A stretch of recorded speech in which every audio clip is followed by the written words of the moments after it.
আসসালামু আলাইকুম dear viewers, ভিডিওতে আমি মাইক্রোসফট ওয়ার্ডে টেবিল টুলসের খুবই গুরুত্বপূর্ণ কয়েকটি ব্যবহার দেখাবো। তো ভিউয়ার্স, স্ক্রিনে আপনারা দুটা টেবিল দেখতেছেন। একটা টেবিলের ভিতরে আমরা জাস্ট এখানে রো আছে কয়টা, আরেকটা টেবিলের মধ্যে আরেকটা টেবিল এখানে সাজানো। তবে টেবিলগুলোর ভিতর দেখা যাচ্ছে যে একটা সেল থেকে আরেকটা সেল সম্পূর্ণ আলাদা, একটা কিন্তু আরেকটার সাথে কি কানেক্টেড না। তো এই কাজটা আমরা কিভাবে করলাম, এটা অনেক সময় প্রশ্নের ভিতর দেখা যায়, বাচ্চাদের প্রশ্নের ভিতরে প্লে নার্সারি প্রশ্নগুলোতে এই ধরনের অপশানগুলো দেখা যায়।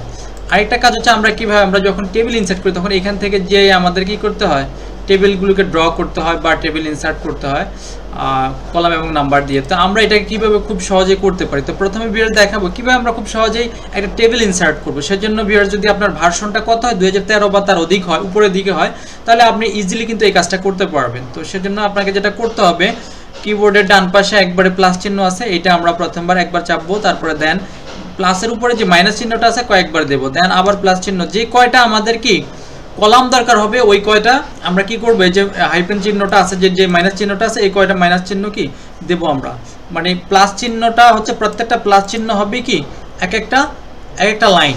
তাহলে আমাদের কয়টা কলাম হবে এটা কিন্তু আমরা সহজে নিরূপণ করতে পারি। যেমন এইখানে আমাদের কলাম হবে কয়টা, একটা এবং দুইটা, মানে দুইটা কলাম হবে মূলত, যেহেতু এটা একটা লাইন, এটা একটা লাইন, এটা একটা লাইন হবে। তো আমি এখানে আরো বাড়াই দিলাম, তারপর একটা প্লাস চিহ্ন দিয়ে, তারপর হচ্ছে আমাদের এন্টার, জাস্ট এন্টার, কিবোর্ড থেকে এন্টার।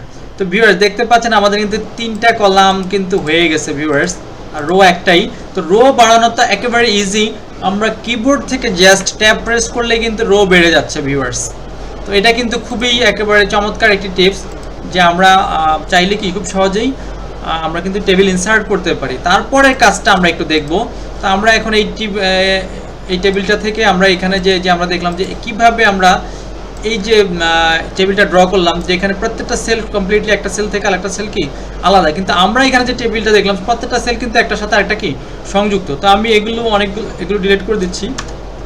তো এটার জন্য আমি এটাকে এক্সপান্ড করে দেবো, এখন এটা অটো ফিট করে দেবো উইন্ডোর সাথে, যাতে করে আমাদের এই টেবিলটা এটার মতো দেখা যায়।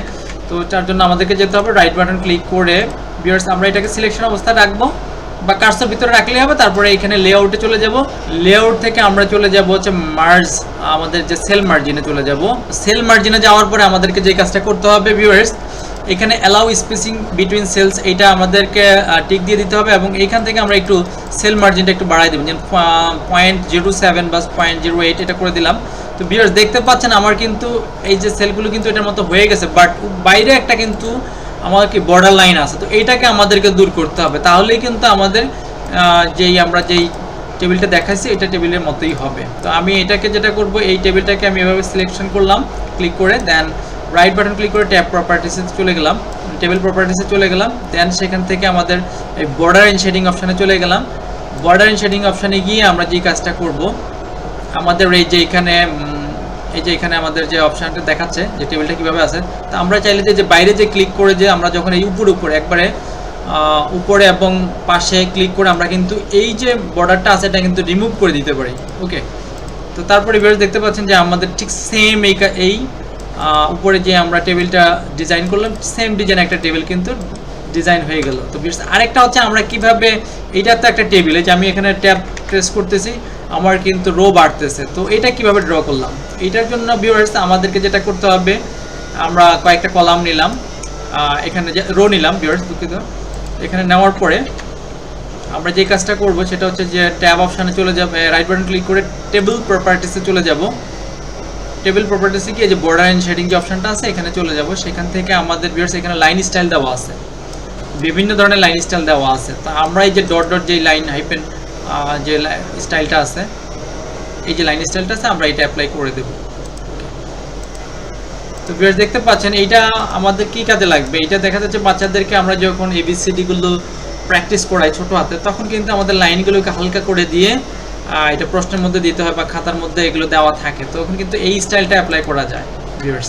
এবং এগুলোকে আমরা চাইলে ছোট বড় করে নিতে পারি। তাছাড়া আমরা চাইলে এই যে স্টাইলটা আছে আমাদের, এইটাতেও আমরা কিন্তু রূপান্তর করতে পারি।